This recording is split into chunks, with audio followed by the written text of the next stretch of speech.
and I now have the opportunity to spend the next few minutes with you, recognizing additional leaders. Before I do that, I did want to announce a new initiative.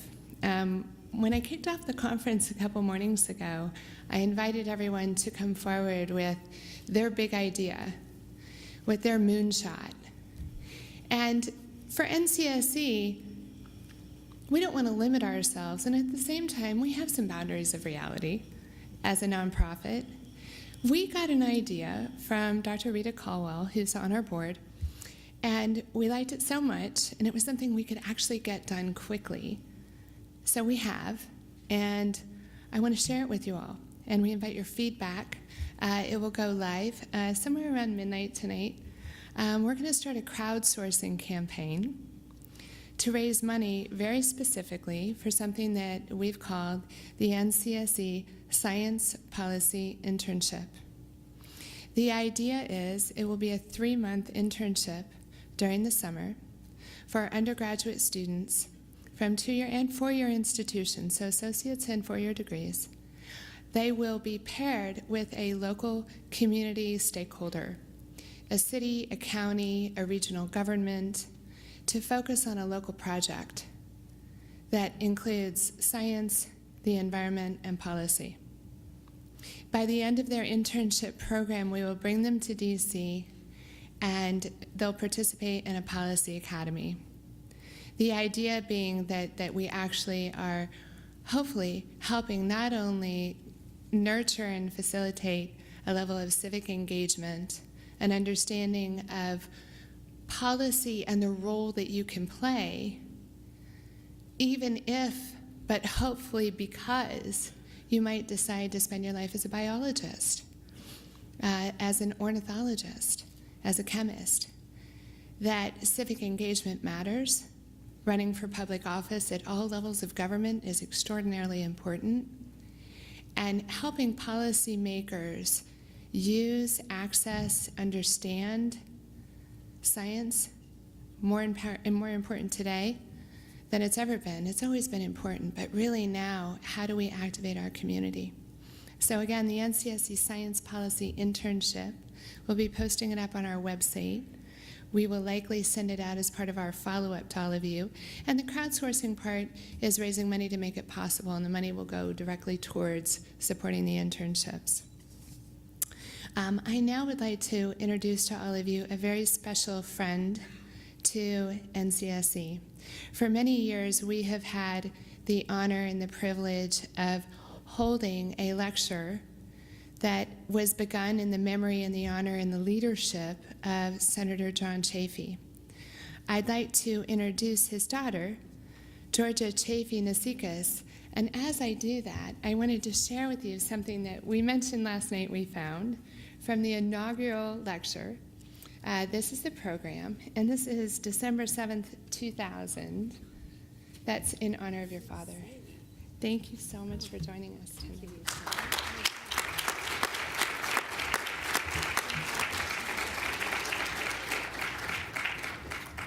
Thank you, Michelle. My father saw the world through a glass brightly, but responsibly, as a dedicated, lifelong public servant. He always encouraged young people to enter the arena to help improve their communities, their country, and their world. As governor of Rhode Island in the 60s, while saving open spaces, barrier beaches, and wild places, my father would say simply, if we give nature just half a chance.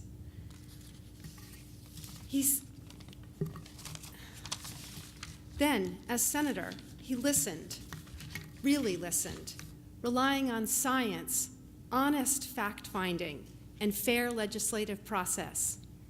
On environmental matters, he had an eye on the long view, and he helped us see it too.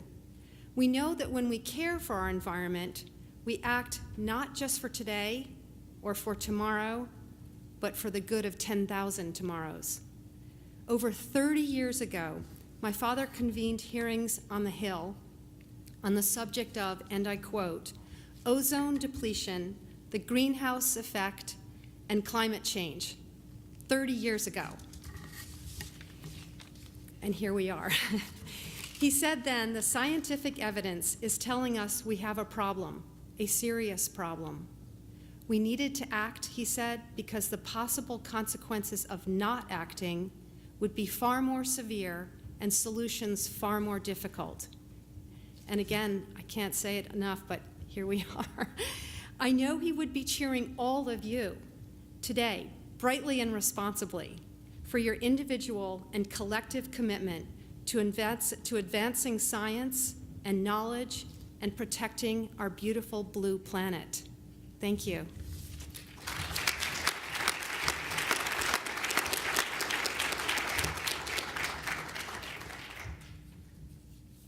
Thank you so much, Georgia. Leadership has been a common word I've heard in my career, and honestly, very much in the last several months. I'm very excited tonight to introduce to all of you Governor Ritter. He's the 41st governor of the state of Colorado. He served a 4-year term beginning in 2006. In addition to sweeping K-12 education reform and providing access to quality and affordable health care to over 1 million Coloradoans, he actually understood the importance and was willing to say it out loud while in office of climate change, the opportunity that clean energy represents to a strong economy, to a stable and secure energy system, and to a sustainable community of citizens. Currently, he serves as director for the Center for a New Energy Economy. It's a 501c3 established in 2011, a national policy center that's focused on building the new energy economy. And I think part of what's really interesting about the work as a Democratic governor, you've been really effective. Governor Ritter has been very effective in reaching across the aisle, both while in office and especially so since you've left office, and making this as an opportunity, the clean energy future and what's possible and the jobs that can be created, and again, stabilization of an energy system that from an infrastructure perspective begs upgrade. And what opportunity for people, for the workforce, for states and for cities, for commerce, for the marketplace, what does that represent? Part of that is captured in a book that he very recently published called Powering Forward, and I'll show it to you right now. What every American should know, what everyone should know about America's energy revolution. Immediately following his lecture tonight, there will be a book signing right outside. There's a table with a red cloth, and if you'd like to have a signed copy of his book, please stop by there. So back to leadership. Acting by doing, understanding that risk-taking, particularly when you've held political office at the level of being a governor, is an opportunity not only during the time that you're there, but going forward. Bridging science and technology and policy. That's what Governor Ritter has been doing. It is my privilege, consistent in the memory and the honor of Senator Chafee, to present first this award to you, Governor Ritter. Thank you so much. Thank you. Thank you.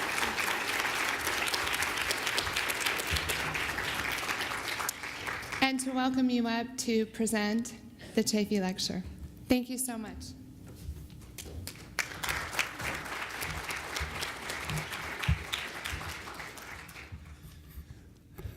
Thank you very much. It is a great honor to be here. I'm going to explain what I'm going to do as I begin the lecture. They told me they were going to publish this lecture, so I actually have a written document here that I have and that can be published, but I'm not going to speak from the document tonight. I'm going to try and talk for about 15 minutes, then open it up to questions after that. There will be the published lecture, but my remarks are going to pretty much try and mirror those, but just not be off of paper. I do a lot better speaking like this than I do reading a document. First, let me say thank you, Georgia, to you and John, to the Chafee family for the honor of having an award in his name, Michelle, to the National Council for Science and the Environment for your bestowing both the honor of doing the lecture on me and then the award itself. It is really, for me, as a former governor and as somebody who works still on these issues around environment and climate change, it is truly a great honor. So thank you very much. I'm not a scientist. I think it's a good thing to say, and I don't say it glibly, but given the forum we're in and the time we're in, it's important for me to say a little bit about that. I am not like so many people in this room who have dedicated their professional lives to science. I was actually a prosecutor from the time I got out of law school until almost the time I became governor, except for a 2-year window when I was in private practice, 3-year window when my wife and I went to Zambia as Catholic missionaries and lived and worked in Zambia. So other than that, until I became governor, I was a prosecutor. It was as a candidate for governor that I began to try and think about what the biggest issues were. It's different than working in the justice system as a prosecutor. It's like, what are the big things in the state of Colorado that matter a great deal to us? And I became steeped in climate science. Just so you know, in Colorado, when the International Panel for Climate Change received the Nobel Peace Prize, there are 43 scientists in Colorado at the time who were part of that prize. That's how much good science is done in the state of Colorado. So I say I'm not a scientist, but I have done all I can do to steep myself in issues around environmental issues, but also around climate change, climate science. And here's what I became convinced of over time, both as a candidate and ultimately as a governor, that climate change was a subpart of bigger environmental issues, but it was truly an issue that for me was existential, meaning that we as a people and that we as a globe would exist differently at some point in the future, differently in a negative way than we exist today if we don't address climate change in a really serious way. And so I became governor. I really focused on this. I had the first climate action plan for the state of Colorado. I signed 57 pieces of energy legislation. And upon completing my term, decided not to run again, decided instead to go to Colorado State University and run a center that was about working with states on energy issues, clean energy issues, really in an effort to address environmental issues, but particularly addressing climate change. You say, why would a person who's not a scientist devote themselves to an academic career, not a scientist but also a lawyer, devote themselves to an academic career that worked on clean energy policy? And it goes back to what I said before, because of how I view climate change and the issue that it represents for us, not just as a people, but as a globe. And so I put this into the context that might not surprise a lot of the scientists in the room, put this into a context that may fit better into a liberal arts frame. I think it's a moral issue. I think it's this serious moral issue. If you remember Immanuel Kant, the philosopher, who said, what ought we to do? And Immanuel Kant was the one who said, there is a categorical imperative, which means we get here to this place of knowing what to do through reason. And if we get there, it's objectively the right thing to do, regardless of all other purposes. And so, you know, I studied a little philosophy in my undergraduate studies. I've remembered a lot about that. And as I thought about climate change and climate science, and I sort of compared my experiences as governor with my experiences living in Zambia for 3 years and knowing about sub-Saharan Africa, I really thought about this as a categorical imperative. It's like, we must do this thing. The United States of America has contributed 25% of all the greenhouse gases to the troposphere, and we're only 4% of the population. That disproportionate sort of share of the problem is going to be visited upon people who have not created the problem. And for me, this became sort of this moral issue. I testified in front of the Senate Committee for Public Works and the Environment, and this was testimony about building a clean energy economy. After my testimony, then Senator Sessions said to me, or he didn't say to me, he wrote me a follow-up for my testimony, but it was to be entered into the record. He said, what do you believe about climate science? And so I responded again. I said, you know, I am not a scientist, but here's what I believe about public life. I believe in public life that your task, if you're not a scientist, is not to become a scientist. It's to manage around the risks that science informs you about. To manage around the risks that science informs you about. And as I look at the issues that we are confronting as a nation, as a globe, climate change is chief among them. And this risk, whether you believe everything a climate scientist has said or not, the risk is so great that our failure to do so is at our peril. And so I speak about climate change in terms of sort of in moral terms, it being a categorical imperative for us to address. The second thing I do that's sort of out of the liberal arts world that scientists don't always think about is to talk about it in terms of justice. Because I think as well it's a justice issue. And there are people that teach environmental justice, but I take maybe a little bit of a different tack and say, well, let's think about it in terms of how Americans understand justice. Because we think about what's the right thing, what's the fair thing to do for some group of people or for a person in an individual case. So to start with, I think about this as a justice issue for coal communities. I mean, if you think about communities where men and women devoted their lives to these communities and generations of mostly men risked their health and their own safety to provide us with affordable, reliable energy through coal-fired generation. And now, as this transition to this clean energy economy happens, these communities are devastated. They're devastated. And it's in West Virginia and Kentucky, but it's also in a lot of places in the West. Wyoming's the largest coal-producing community in the country, and the three largest coal companies were in bankruptcy in last year. It devastated different communities in Wyoming, and for me, that's a justice issue. How we, as the United States of America, address those communities as a justice issue. But back to my time in Zambia, what happens to the sub-Saharan African farmer?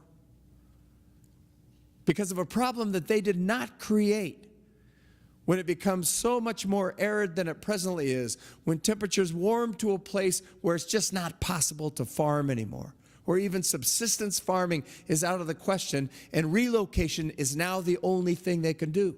That's a justice question for those farmers. So you have the coal miner in Gillette, Wyoming, and the sub-Saharan African farmer who are experiencing different problems, but from some of the same kinds of things, which is the need for this clean energy transition to actually happen. What about the ratepayer in Biloxi, Mississippi? I always said when I was governor, listen, I could design a clean energy economy, but I could design it on the backs of middle income, lower income, and poor people, where only wealthy people could pay for it. And that's not the right thing to do. And so that's a justice concern for us. And you have to, kind of think through all the people impacted by both climate change and by our need to transition, and think about those people in terms of what the justice issues, whether they're ratepayers or coal communities or sub-Saharan African farmers. So it's a moral issue and it's a justice issue. And one of the things I wanted to do tonight, pretty quickly, is to say, there's good news here. There's good news that there are a lot of people involved in this transition that can say, this is happening. This is happening. We can do this. That this problem is imminently solvable. And so that's some of my work with states is about that. When I was governor, as I said, we signed a lot of different legislation. Over time, we went from a 10% renewable portfolio standard that the people had put in place before I was governor to a 20% standard to a 30% standard. In my fourth year in office, we also passed a law called Clean Air, Clean Jobs that transitioned out a gigawatt, so almost a gigawatt, 900 and some megawatts of coal to natural gas. And our chief utility, Xcel, would say, well, in doing that, our emissions have been reduced from 2005 to 2020 by 35%. One utility, one state, but a state with really serious policy in place. And they did it all the while doing things that protected ratepayers so that we're actually paying less relative to the rest of the United States than we were when we started the clean energy push. This is a really important point because the naysayers in all of this will push back and say, it's going to be too expensive, you can't put that much in renewables onto the grid, all of these different things, and we're finding out you absolutely can. And states across America are doing this.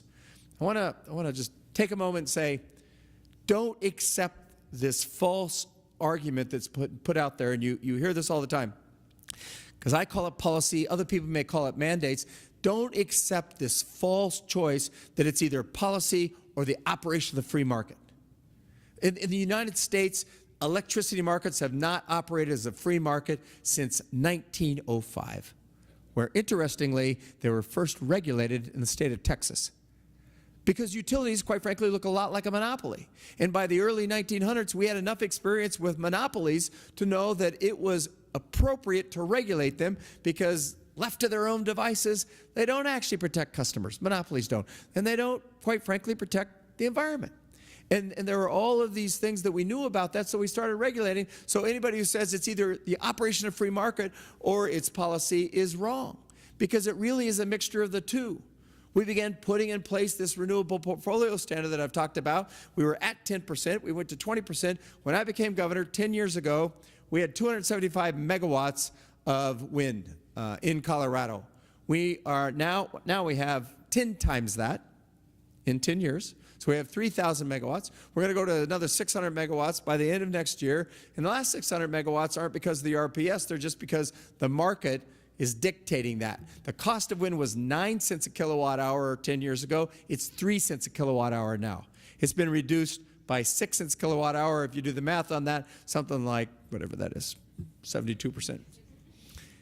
That's pretty significant, right?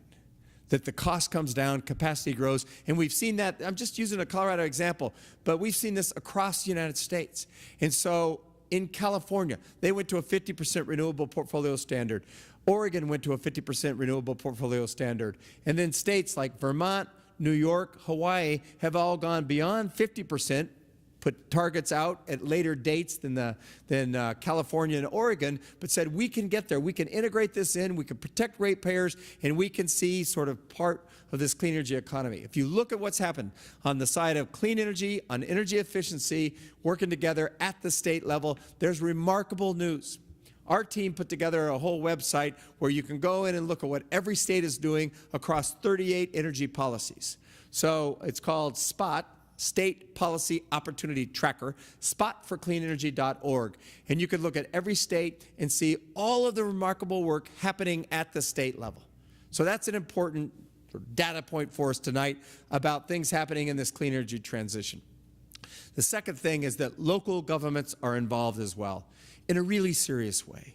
129 cities have signed this compact, and that group of mayors has recently joined with an international group that covers this really significant geographical area across the world, but also a significant demography across the world of just cities saying we are making a pledge about addressing climate. And we're going to do this city by city. And even in states where it might be kind of hard to move clean energy policy, let's take the state of Texas, where there's some good things happening in Texas, but hard to move some policies. The cities like San Antonio and Austin are saying, we're going it alone if we have to. We are going to make this transition and have these really demonstrable and significant goals about how they will become a clean energy city, whether they have a municipal utility or not. So that's sort of at the city level. Corporate America has done a variety of really important things, and you should take a look at the list. It'll be in the published speech. Take a look at the list of all the corporations that have signed on to a 100% renewable goal, and they're big companies. They're big companies with significant interests that are saying this is what we are about. 615 different companies have sent a letter to President Trump saying, do not back off of the Paris Accord. Do not back off of the Paris Accord. And one of the things that excites me most about the work that I do, and Michelle made a bit of a reference to it, is how this is more bipartisan at the state level. So we've done a lot of work with states that have Republican governors. Michelle is a very significant part of a group called the Governor's Clean Energy Accord that has 17 governors that signed on, and 4 of them were Republicans. Now, because of the November elections, there are 2 more Republican governors that are part of that 17, but you have Republican governors saying we are part of a clean energy transition. And so thank you, Michelle, for your work with that accord. Dan Carroll, I don't know if he's still in the room, he's been doing work on that as well. And thinking about this in bipartisan terms at the state and the local level is really important because of how this has been politicized at the federal level. We'll talk about that in a minute. So this fact that there is a right of center in this country that's saying it's important for us to be part of a clean energy transition. There's a group called the Conservative Energy Network. And they are a group of people who are saying conservatives need to be part of a clean energy transition and looking for ways, particularly at the state level, to ensure that state legislators are informed about how to do that. Again, my team at Colorado State University, we just emailed all the legislators in America an ebook that's really about legislators, state legislators, working on clean energy and a clean energy agenda.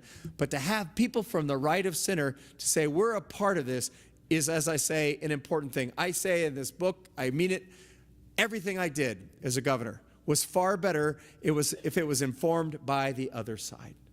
It was just a superior project if we worked together to get to it instead of having one side just shut down the conversation, and I go ahead and do it because I had a majority in both houses and I was a Democrat and we could just do it. It was always much better if we worked and found a way to collaborate on an end product that both sides had input to. So there's some good news pieces, right? At the state level, the local level, the corporate level, the right of center. And the question becomes, what about here in Washington, D.C.? And I know that Speaker Gingrich was our noon speaker and said some things that would give us some hope. We see a president last week depart who made his second term legacy climate change and clean energy.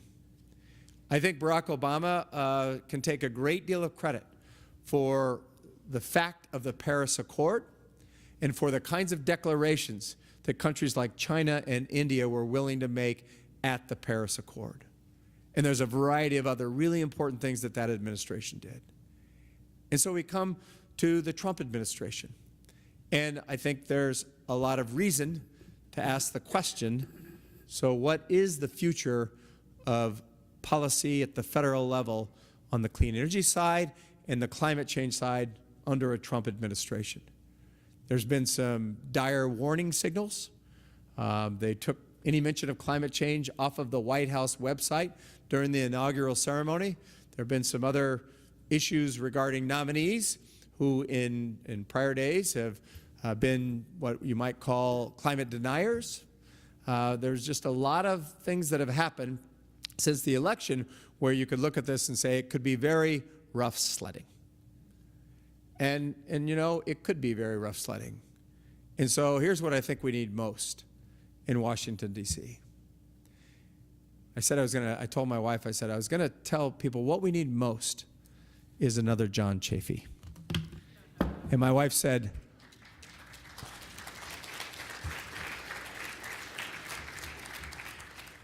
oh no, what we need most is many more John Chafees. So Georgia, you talked a little bit about him. When I was told I was going to get this award, I've done a lot of reading about your dad, Senator John H. Chafee, who is an interesting person. His entire life was really a monument to public service. He was a Marine. He served in 2 different wars, in World War II and the Korean War. He was a governor in Rhode Island, and he lost elections, which is an important thing to know about a person who just keeps coming back. He lost the election for senator in 1972, came back and ran in 1976, and won the election as a Republican senator in really a pretty Democratic state. But from the beginning, he was an environmentalist as a Republican, and often departing from his own caucus. He was the person who was really the architect of Superfunds and how we handle toxic waste in America. He was the primary author of the Clean Water Act in 1985 and was primary as a sponsor on the Republican side of the amendments to the Clean Air Act in 1990. And from just sort of beginning to end, he really did things that involved, at some level, political courage. And what we need from the people in Washington, D.C., if what we if what we see out of the Trump administration is less of an inclination to think about climate change as a very serious threat to the globe, or even a way to deny its existential threat, what we need in Washington, D.C. are John H. Chafees.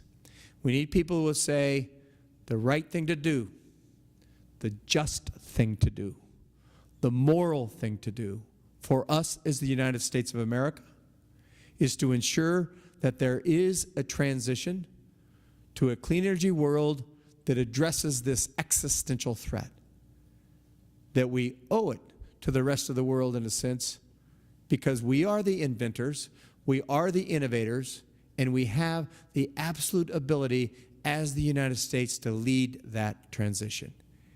And if the administration is not there, let's pray for John H. Chafees in Washington, D.C. to stand up and say, I'm for this, and I will see it happen. Thank you, and God bless you.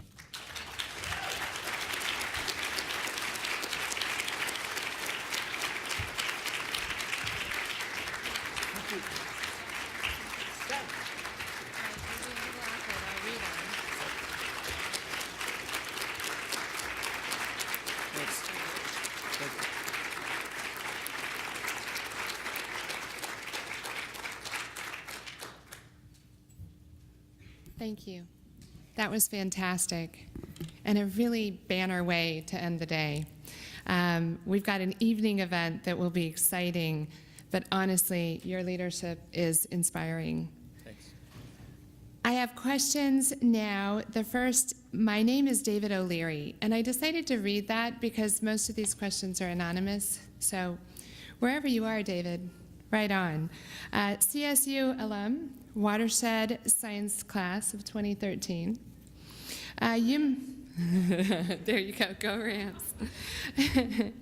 You mentioned coal in Wyoming, but what about natural gas development, fracking in Wyoming and Colorado? How does natural gas play into your vision of a clean energy economy? So I actually have a separate chapter in my book about natural gas. And it always is so funny, right? Authors say, well, I have a chapter in my book about that. But I actually do, because I do think there's a different way to treat natural gas than other fossil fuels, in part because of they are cleaner burning, and if you trap methane along the value chain, there is a climate benefit to actually replacing coal with natural gas, and part of Clean Air, Clean Jobs was to do just that. Now that's an if, right?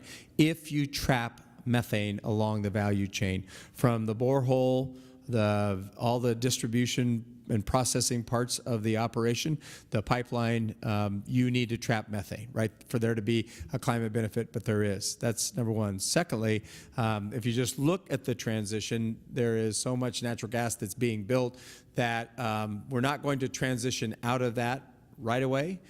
There will come a point in time where we're going to have to make some decisions about natural gas production, but that's, I think, a decade, maybe 2 decades off before we're making those kinds of decisions. I think one of the things we want to make sure is that natural gas doesn't displace what renewables or other kinds of clean energy could come onto the grid. So there are all those issues surrounding it, but I think it has a tremendous climate benefit vis-a-vis coal if, in fact, you do all the right things to produce it in an environmentally sound way. In Colorado, we put in the first methane rule in the country. Governor Hickenlooper, my successor, was a part of negotiating this with the industry and with the environmental community, and came to the place of a very reasonable methane rule that allows us to monitor it in a stricter way than any other state does. What I would advocate is that all states should get to the place of doing that. And again, there's, I think, great peril to the methane rule that was being considered by the EPA. There was the new source methane rule that was passed last April, but then the existing source, they were just doing a request for information that began in September. And I think that rule's probably not going to live. If you look at what sorts of things they're talking about doing, the methane rule is in the crosshairs. So we focus on the states, and we go to the states and do what we can to try and pass at the state level methane monitoring rules like the one we have in Colorado. What is currently leading to the decline of the coal industry? Greenhouse gas regulation or cheap natural gas due to fracking? Yeah, I would say it's far more cheap natural gas that has had a bigger impact. Now, there are people in the industry that say it's about regulation, but the long supply chain of natural gas is really important. And remember, the people making these decisions are utilities. And to understand a utility, to get inside the head of a CEO of a utility, you need to understand how they think about risk, because they think about it differently than in 4-year increments. They're not thinking about the end of Donald Trump's presidency, either 4 years or 8 years. When they're thinking about building a plant, they're thinking about 20 years and 30 years. That's the big discussion right now, right, about displacing coal. There's a lot of coal-fired plants that are being shuttered, but they've been around for 40 or 50 years in many cases. And so they have to think that way when they do resource planning, and utility commissioners have to think that way. And natural gas provides them with a way of understanding, first of all, they can take down their emissions. They have a long supply chain. The supply of natural gas, the price of natural gas has remained really fairly flat for several years now. I think since 2008, 2009, something in that area, where it came down to under $3 and has remained kind of in that area, either south or north of $3. So utility commissioners, utility CEOs looking at natural gas as a way that has both climate benefits, has other kinds of benefits that don't have to do with just with CO2, right? It's less NOx, it's less SOx, it's zero mercury. All of those kinds of things are benefits to them. There's a long supply chain at a pretty cheap price. Building combined cycle natural gas makes a real economic difference to them, but it also makes an environmental difference. And it's that's having the bigger change, the bigger impact, I would say, than regulations. 3 more questions.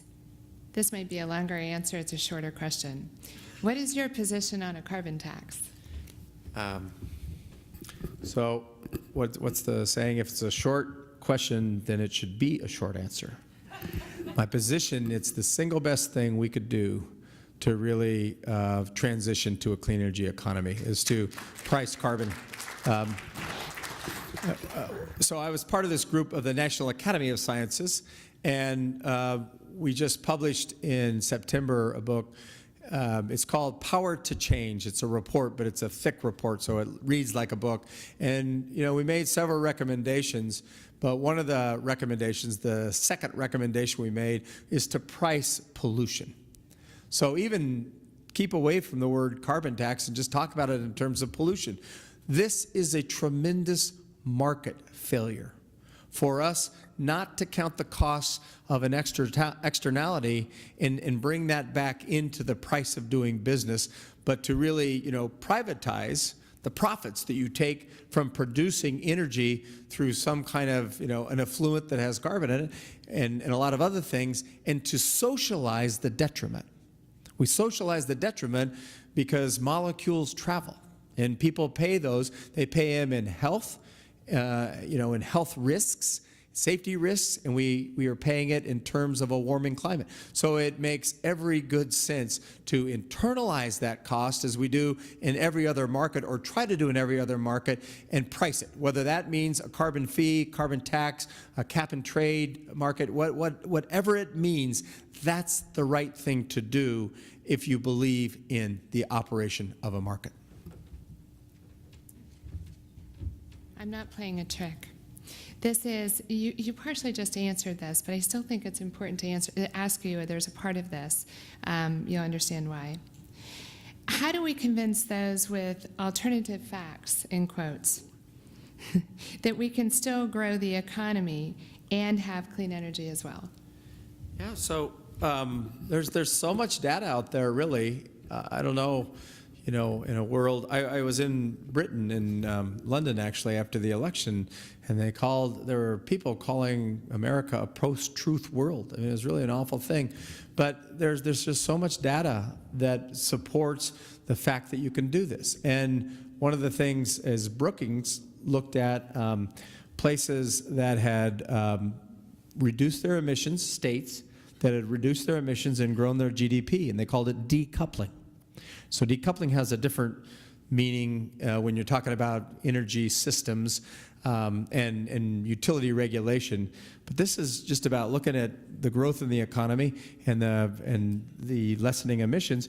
And it was funny because they looked at Colorado, but they looked from 2005 to 2015, and our decrease in emissions didn't start till about 2008 in a pretty serious way. So we didn't score as high as all these other states did, but states that have taken this on in a really serious way have still managed to grow their GDP. California, which has the most serious clean energy policy in America as a state, I would say presently. Governor Brown has been amazing, but before him, Governor Schwarzenegger was pretty amazing too. And if you think about all that California's done, it's now the 5th largest economy in the world. And so, you know, people say, well, there are high prices for this, high prices for this. There's still a lot happening in terms of economic activity in California. And then you look at places where we've seen really serious energy policy in place to try and give the market a shove. The market kind of takes over, and you see these prices for clean energy come down and down and down. It's just not a fair fight, right? Because there's so much data that supports the fact that you can be prosperous and you can be environmentally sound in how you produce energy at the same time. Second to last question.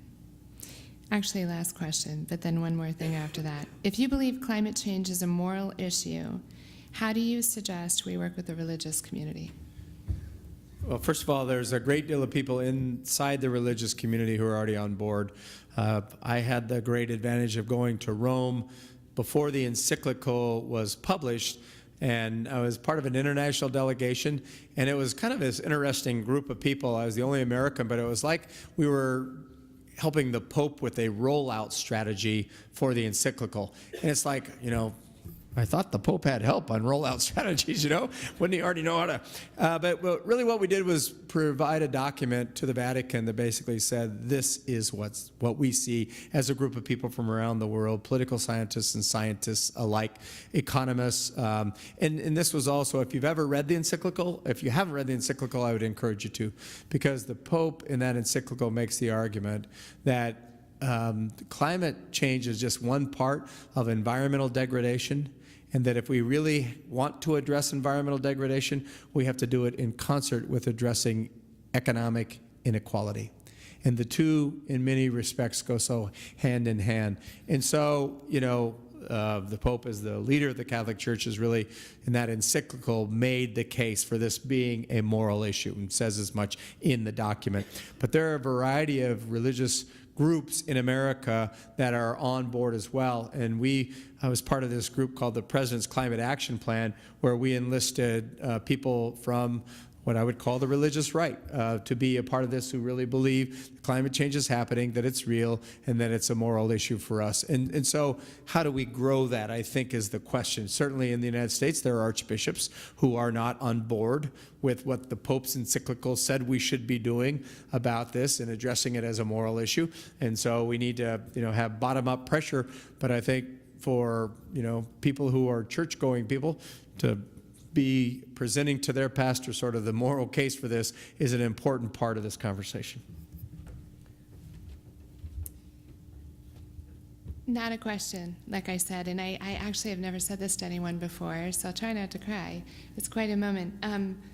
And I couldn't agree more, so I hope that you'll join me in congratulating a pretty special moment. Someone actually wrote on a card, "We wish that you had run for president, Governor Ritter." Thank you. Thank you so much. Thank you.